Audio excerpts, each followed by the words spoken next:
وفي مقام آخر من كان يرجو لقاء ربه فليعمل عملا صالحا ولا يشرك بعبادة ربه أحدا صدق الله العظيم إن الله وملائكته يصلون على النبي يا أيها الذين آمنوا صلوا عليه وسلموا تسليما. درود پاک پڑھے گا. اللهم صل وسلم على سيدنا ونبينا ومولانا محمد وعلى آل سيدنا ونبينا ومولانا محمد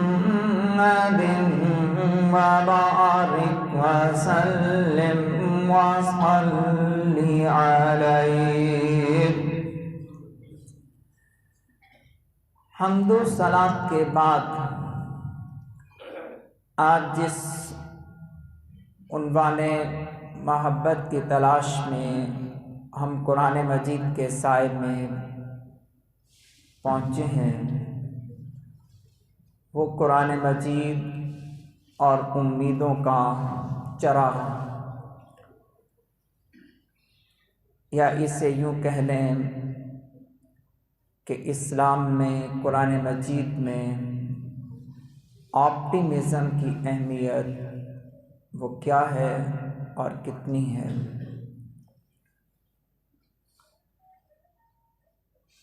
اس بات کو واضح کرنے کے لیے، سمجھنے کے لیے سورہ یوسف اور سورہ الکہف سے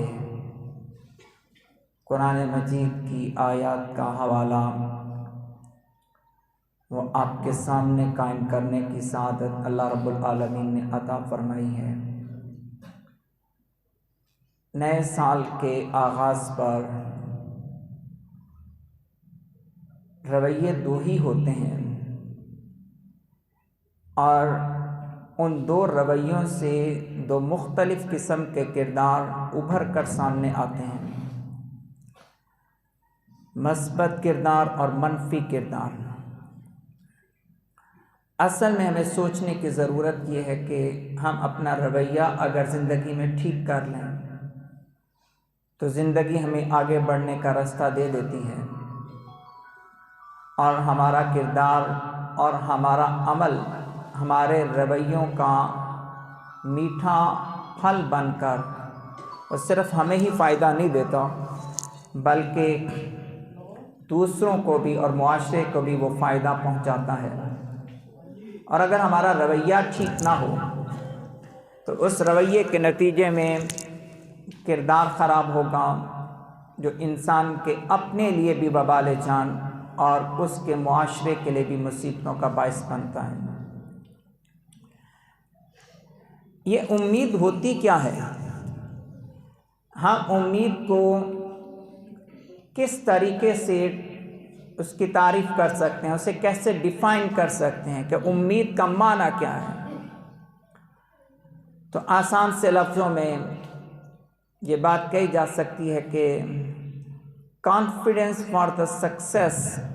ان فیوچر، کہ آنے والی زندگی میں کامیابی کا اعتماد جس وقت انسان کے ذہن میں پیدا ہو جائے تو اس سوچ کو امید کہتے ہیں. اگر آنے والی زندگی میں، آنے والے وقت میں انسان کے اندر یہ سوچ پیدا ہو جائے، یہ اعتماد پیدا ہو جائے کہ چاہے ابھی موجودہ حالات وہ کیسے ہی کیوں نہ ہوں لیکن آنے والے حالات میں ہمیں کامیابی مل جائے گی،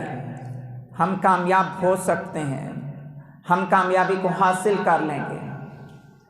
جس وقت یہ اعتماد انسان کی ذات میں پیدا ہو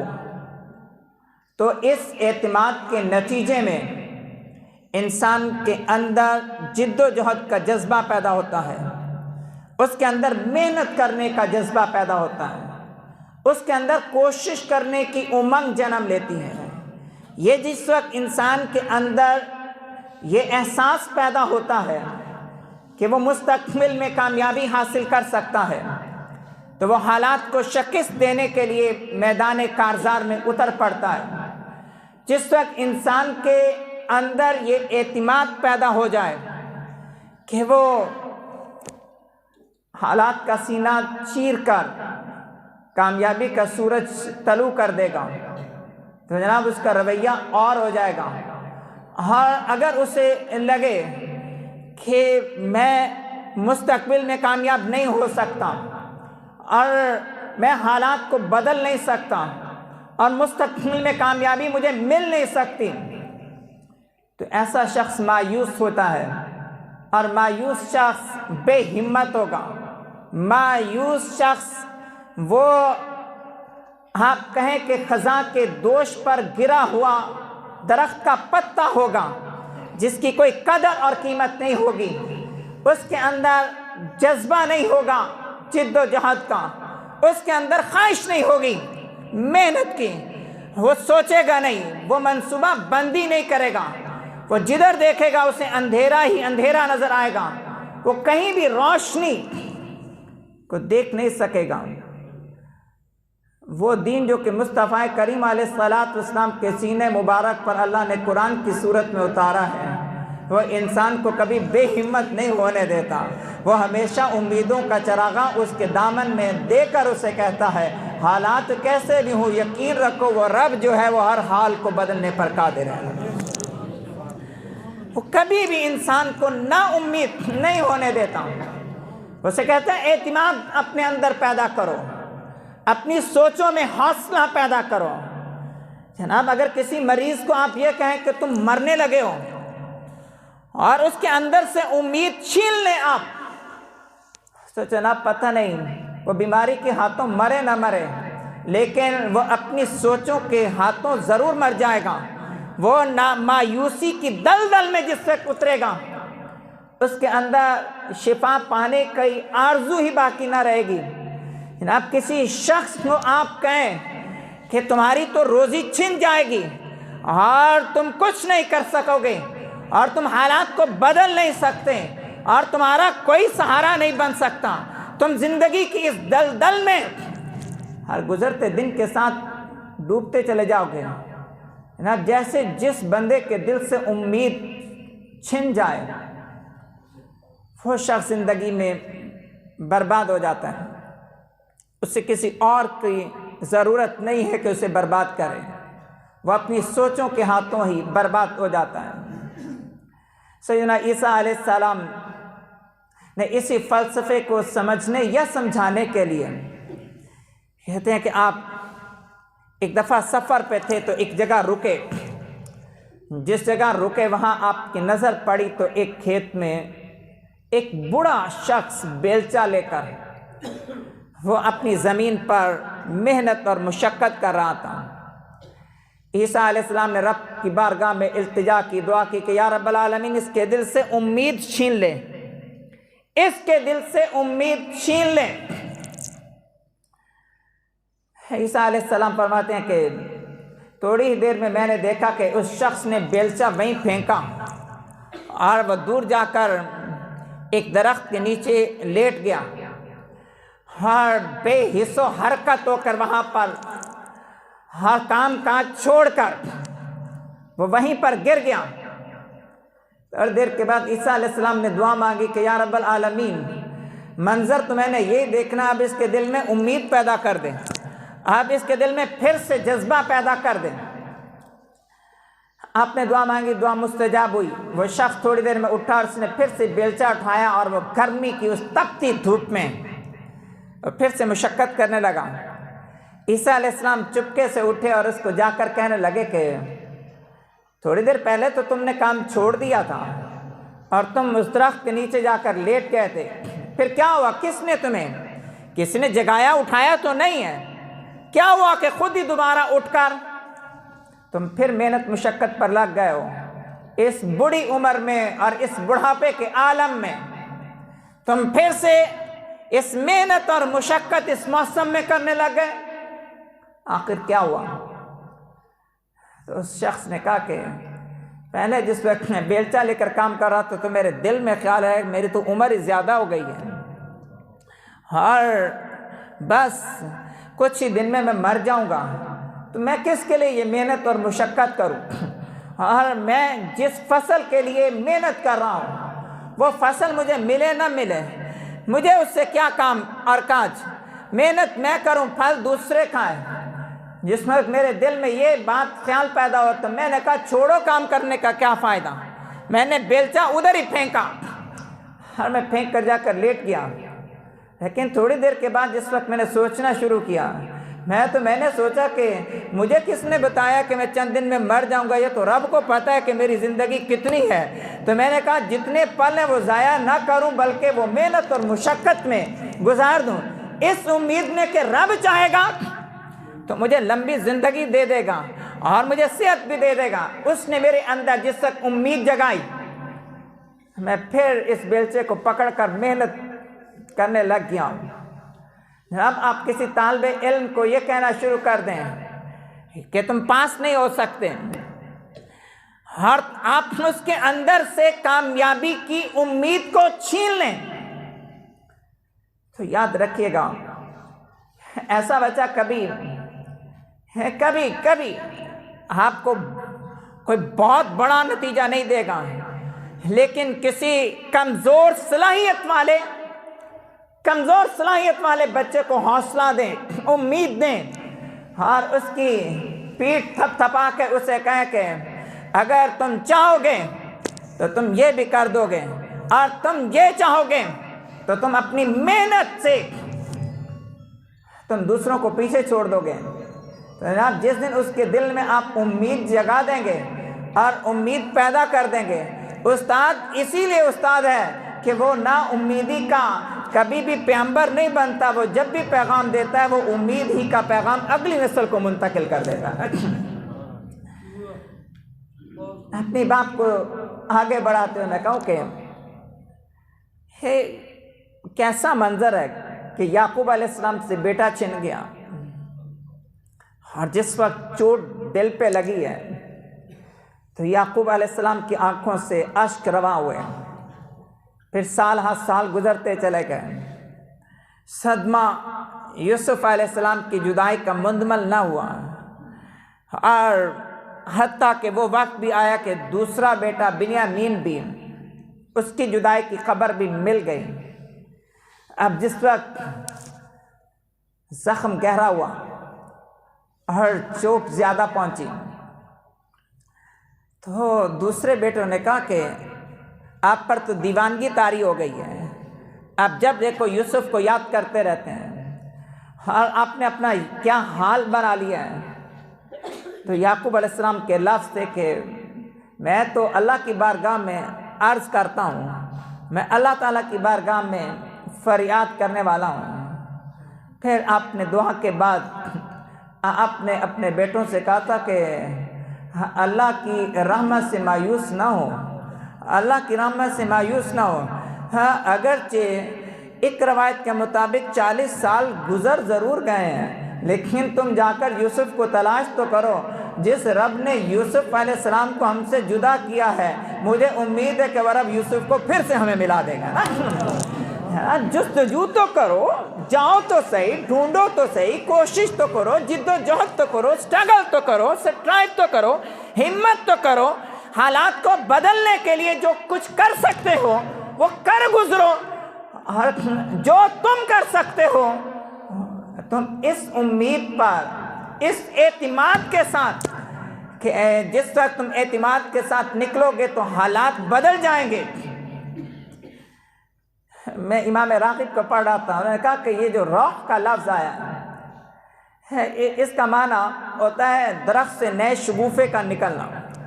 درختوں سے نئے شگوفے کا نکلنا، اسے روح سے تعبیر کیا۔ اور حضرت یعقوب علیہ السلام نے جس وقت اپنے بیٹوں سے کہا کہ اللہ تعالیٰ کی رحمت سے مایوس نہ ہو، تو وہاں پہ لفظ روح آیا۔ مراد یہ کہ رب العالمین کی ذات پر اعتماد کر کے نکلو، جیسے درخت نئے شگوفے نکال دیتا ہے اسی طرح سے خزاں میں اس کے سارے پتے گر جاتے ہیں اور اس کا پر گر جاتا ہے اور وہ ٹنڈ منڈ سا نظر آتا ہے اور دکھنے میں لگتا نہیں ہے کہ یہ پھر کبھی ہرا بھرا ہوگا، لیکن رب العالمین جیسے اس خشک خزاں رسیدہ درخت کو بہار میں ہرا بھرا کر دیتا ہے۔ تم یوسف کی تلاش میں نکلو تو صحیح، اللہ تعالیٰ پھر سے یوسف کو ہمیں ملا دے گا۔ اللہ اکبر۔ ایک کامیاب قائد اور لیڈر کی علامت یہ ہوتی ہے کہ وہ کسی بھی حال میں اپنے ساتھ چلنے والوں کو مایوس نہیں ہونے دیتا،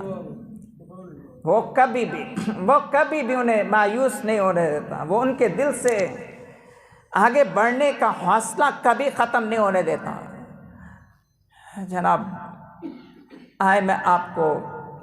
آقا رحمت جان کائنات جان عالمین علیہ الصلوۃ والسلام کی بارگاہ ناز میں لے کر چل رہا ہوں۔ کیا یہ موقع نہیں تھا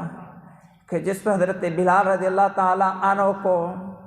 گرم ریت پر لٹایا جا رہا تھا، جناب جس میں حضرت یاسر کی شہادت ہو گئی تھی،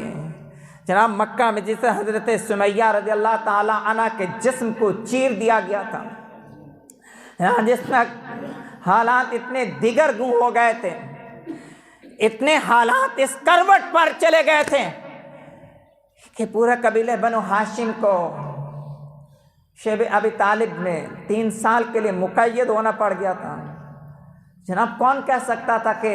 حالات بدلیں گے،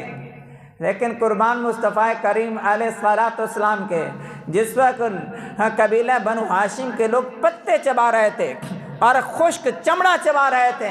اور کھجور کی گٹھلیاں چوس چوس کر اپنے پیٹ کی بھوک کو مٹانے کی کوشش میں لگے ہوئے تھے، حضور آقا کریم علیہ الصلوۃ والسلام نے اس وقت بھی امید کا چراغا روشن ہی رکھا اور کہا گھبراؤ نہیں، اپنی جد و جہد جاری رکھو، اللہ رب العالمین کی توحید کا پیغام دیتے رہو، تم دیکھو گے کہ انشاءاللہ رضی اللہ تعالیٰ ہماری آواز میں اتنی قوت پیدا کر دے گا، قیامت تک کا سورج بھی ہمارا کلمہ پڑھ کر طلوع ہوگا نا۔ یہ امید تھی۔ صحابہ حاضر ہوئے، کہا یا رسول اللہ کب حالات بدلیں گے، کب حالات بدلیں گے، کب حالات بدلیں گے؟ ظلم ستم اور حالات کی جبر وہ ایک ایسی جگہ پر آ گیا ہے کہ نظر نہیں آتا کہ کیا ہوگا، حالات کب بدلیں گے۔ تو قربان نبی پاک علیہ السلام نے کہا کہ گھبراتے کیوں ہو، تم سے جو پہلے لوگ تھے انہیں تو زمین میں گاڑ کر ان کے سروں پر لوہے کی کنگیاں چلا کر ان کے جسموں کی بوٹی بوٹی کر دی گئی، اور لیکن وہ اللہ رب العالمین کی راہ میں ڈٹے رہے اور انہوں نے استقامت اختیار کی اور ان کی قربانیاں رنگ لائیں اور حالات بدلے۔ تو تم دیکھو گے کہ انشاءاللہ میں ایک اور بات کی طرف آپ کو لے کے چلوں۔ حضرت ادئی حاضر ہو کہا کہ یا رسول اللہ حالات کدھر جا رہے ہیں، حالات کدھر جا رہے ہیں۔ آقا کریم علیہ السلام نے فرمایا کہ اے ادئی تیری عمر اتنی لمبی ہوگی کہ تو دیکھے گا کہ ایک عورت وہ یمن سے چلے گی اور وہ زیورات سے لدی پھاندی ہوگی اور وہ کعبۃ اللہ کا طواف کرنے کے لیے آئے گی اور رستے میں سوائے اسے اللہ کے کسی اور کا خوف نہیں ہوگا نا۔ تو حضرت ادئی کہتے ہیں میں نے حیرانگی سے پوچھا یا رسول اللہ کیا قبیلہ طے کے جو ڈاکو ہیں وہ سارے مر جائیں گے، ختم ہو جائیں گے؟ آپ جس امن امان کی اور جس ریاست کی بات کرتے ہیں کہ جہاں ایک اکیلی تنہا عورت بھی بغیر کسی کا خوف کیے وہ یمن سے چل کر بیت اللہ کا طواف کرنے آئے گی، تو نبی پاک علیہ الصلوۃ والسلام نے امید دلائی، حوصلہ دیا۔ ایک اور منظر، ایک سفر میں آقا رحمت علیہ الصلوۃ والسلام جس وقت اپنے غلاموں کے ساتھ آگے کی طرف بڑھ رہے تھے تو پانی ختم ہوا، جناب سیاحا میں درد شدہ واقعہ ہے، جس وقت پانی نہ ملا، پینے کے لیے، وضو کے لیے بھی پانی، پینے کے لیے بھی پانی میسر نہ ہوا، تو آقا کریم علیہ الصلوۃ والسلام نے مختصر سا خطبہ دیا۔ آپ نے فرمایا سفر جاری رکھو، پڑاؤ نہیں ڈالنا، آگے کی طرف بڑھتے رہو، انشاءاللہ اللہ نے چاہا تو کل ہم وہاں پہنچ جائیں گے جہاں اللہ میں پانی عطا فرما دے گا۔ ہاں، کل ہم وہاں پہنچ جائیں گے جہاں اللہ میں پانی عطا فرما دے گا۔ ہم امید انسان کو آگے بڑھاتی ہے، امید انسان کو وہ محنت کرنے کا جذبہ دیتی ہے۔ جناب بندہ ٹوٹی ہوئی اور بکھری ہوئی ہڈیوں کے ساتھ بھی اگر اس کے اندر امید پیدا کر دیں تو وہ جد و جہد نہیں چھوڑتا، اور اگر امید نکال لیں تو انسان ہٹا کٹا سلامت صحت اور جوانی کے ساتھ بھی وہ بیکار و لاچار و معذور ہو کے رہ جاتا ہے۔ قرآن مجید ہمیں امید کا پیغام دیتا ہے۔ ایک آخری منظر پیش کر کے اپنی بات کو سمیٹوں۔ آخری بات، یوسف علیہ السلام قید میں کنویں میں پھینک دیا گیا، وہاں سے نکلے تو آگے بیچ دیا گیا، اس سے نکلے تو محل کی ایک نئی آزمائش میں مبتلا ہو گئے، اس سے نکلے تو جیل میں پہنچا دیے گئے۔ بہت زبردست بات لگی امید کے باب میں۔ وہ کہتے ہیں کہ جس وقت یوسف علیہ السلام کو جیل سے نکالا گیا تو جس وقت جیل سے آپ نکلے اور بادشاہ کے پاس آپ کو لایا گیا تو آپ نے بادشاہ سے جو بات کہی وہ تو یہ تھی کہ اگلے آنے والے جو 7 سال ہیں وہ قحط کے سال ہیں، بڑا مشکل ہو جائے گا، بڑا مشکل ہو جائے گا۔ اگلے 7 سال وہ قحط کے سال ہیں، بارش نہیں ہوگی، فصل نہیں اگے گی، سبزہ نہیں ہوگا، اناج نہیں اگے گا، غلہ نہیں ہوگا۔ 7 سال کے بعد اگلے 7 سال قحط کے آ جائیں گے۔ جس وقت یہ کہا تو یوسف علیہ السلام نے ساتھ ہی یہ بھی کہا کہ اجعلنی علی خزائن الارض، کہا کہ اے بادشاہ مجھے عہدوں کا لالچ اور طلب تو نہیں ہے، لیکن جو حصول عمل کی منفیت کر کے اور اس کو رد کر کے، قرآن مجید کہتا ہے کہ شیخ چلی کے منصوبے نہ بناؤ بلکہ مصطفیٰ کے غلام بن کر مستقبل کی منصوبہ بندی کر کے جد و جہد تم کرو، پھل اللہ تعالیٰ عطا فرما دے گا، پھل اللہ عطا فرما دے گا۔ سورہ کہف کی آخری آیت قرآن مجید نے کہا کہ جس بندے کو امید ہے کہ وہ اپنے رب سے ملے گا، جس کو امید ہے کہ وہ اپنے رب سے ملے گا، جس کو یہ اعتماد ہے، جس کے اندر یہ یقین ہے کہ وہ اپنے رب سے ملے گا، من کان یرجو لقاء ربی، جناب امید کی ڈیفینیشن کو یاد رکھیں کہ آپ کے اندر یہ اعتماد ہو کہ جو آپ کا آبجیکٹو ہے آپ اسے حاصل کر لیں گے، آپ اسے حاصل کر لیں گے۔ بندے کے اندر یہ ہو، آپ اس بات کو ذہن میں رکھ کر قرآن مجید کی آیت پڑھیں اور کہا کہ من کان یرجو لقاء ربی۔ ہائے مجھے سیدہ بی بی پاک سلام اللہ علیہ یاد آئی، کہتے ہیں کہ بچپنے میں ایک دفعہ خدیجہ کبریٰ رضی اللہ تعالی عنہا نے جس وقت اپنی لخت جگر کو بچپنے میں کہا کہ وہ اللہ وحدہ لا شریک لہ ہے، تو حضرت سیدہ پاک نے کہا تھا کہ اماں جان اللہ کی نعمتیں نظر آتی ہیں، اللہ خود کیوں نظر نہیں آتا؟ رب خود کیوں نظر نہیں آتا؟ رب خود کیوں نظر نہیں آتا؟ اللہ اکبر۔ جناب جس خاندان کے اندر بچپنے میں ہی بچوں میں یہ آرزو پیدا ہو کہ وہ نعمتوں کی طرف نہ دیکھیں بلکہ منعم کو یاد کریں اور نعمتیں دینے والے کا تصور اور محبت ان کے دل میں پیدا ہو جائے، اس خاندان جیسا کوئی دوسرا خاندان کیسے ہو سکتا ہے؟ اور اسی لیے خاندان اہل بیت کی اپنی اپنی شان ہے، اپنے مناقب و فضائل اوصاف ہیں۔ اللہ اکبر۔ قرآن مجید نے کہا کہ جس بندے کے اندر یہ اعتماد ہے، جس کو یہ اعتماد ہے کہ وہ اپنے رب سے ملاقات کرے گا، اس کی رب سے ملاقات ہوگی، اس کی رب سے ملاقات ہوگی تو اسے چاہیے کہ وہ جد و جہد میں اچھے عمل کرے وہ نیک کام کرے، اللہ کے ساتھ کسی کو شریک نہ ٹھہرائے، اچھے عمل کرے، ولا یشرک بعبادۃ رب احدا۔ جناب وہ رب ہے، اس کے ساتھ ملاقات۔ اسی لیے ایک دفعہ ایک صحابی نے عرض کی تھی کہ یا رسول اللہ کیا رب سے ملاقات ہوگی؟ پوچھا تھا کیا رب سے ملاقات ہوگی، رب ملے گا بھی کہ؟ تو حضور نے فرمایا جیسے یہ چاند چودھویں کا نا تم ایسے دیکھتے ہو، انشاءاللہ تم رب کو ایسے ہی دیکھو گے جیسے یہ امید پیدا کی، ہر حوصلہ دیا، اعتماد پیدا کیا۔ جناب آپ زندگی میں جس جگہ پر بھی ہیں، جن حالات میں بھی ہیں، اور جس مشکل میں بھی ہیں، جس طرح کی مصیبت میں بھی ہیں، جناب حالات کسی نہج پر کیوں نہ ہو، قرآن مجید کہتا ہے کہ تم اللہ تعالیٰ کی ذات سے امید رکھ کر جد و جہد میں، محنت کرنے میں، مشقت میں، منصوبہ بندی میں کمی تم کوئی نہ چھوڑو، اور پھر دیکھو کہ اللہ تعالیٰ کیسے اندھیری رات میں بھی چودھویں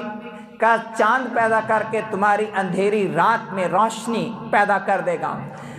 اللہ اکبر۔ میں کہنا یہ چاہتا ہوں کہ رب کی ملاقات تو رب کی ملاقات ہے، رب کی ملاقات تو رب ہے، وہ تو رب ہے، مالک ہے، خالق ہے، سب کچھ وہی ہے۔ لیکن جناب اگر بندہ درود پڑھ کر اپنے اندر یہ امید پیدا کر لے، ہر درود پڑھتے ہوئے آنکھ بند کر کے اپنے اندر یہ اعتماد پیدا کر دے کہ حضور نے اپنے کسی چاہنے والے کو کبھی رد کیا ہی نہیں ہے تو مجھے کیسے ٹھکرائیں گے، جس دن وہ اپنے اندر اس اعتماد کو پیدا کر لے، اس اعتماد کو پیدا کر لے کہ اس کا رواں کہے، اس کے اندر یہ اعتماد پیدا ہو جائے اور یہ حوصلہ پیدا ہو جائے کہ جس میں نے محبوب کی بارگاہ میں درود پڑھا ہے، جب جس نے بھی ان کو یاد کیا ہے، حضور نے ان پر مہربانی فرمائی ہے، تو ہے نا بندے کے اندر ادھر اعتماد پیدا ہوگا، ادھر آنکھوں کے سامنے مصطفیٰ کریم کا جلوہ آ جائے گا نا، حضور آقا کریم علیہ السلام کی نظر ہو جائے گی۔ اللہ اکبر۔ آپ تمام احباب کا مشکور ہوں کہ آپ اس سردی میں بھی درس قرآن مجید کے لیے قرآن مجید کی محبت میں تشریف لے کر آئیں۔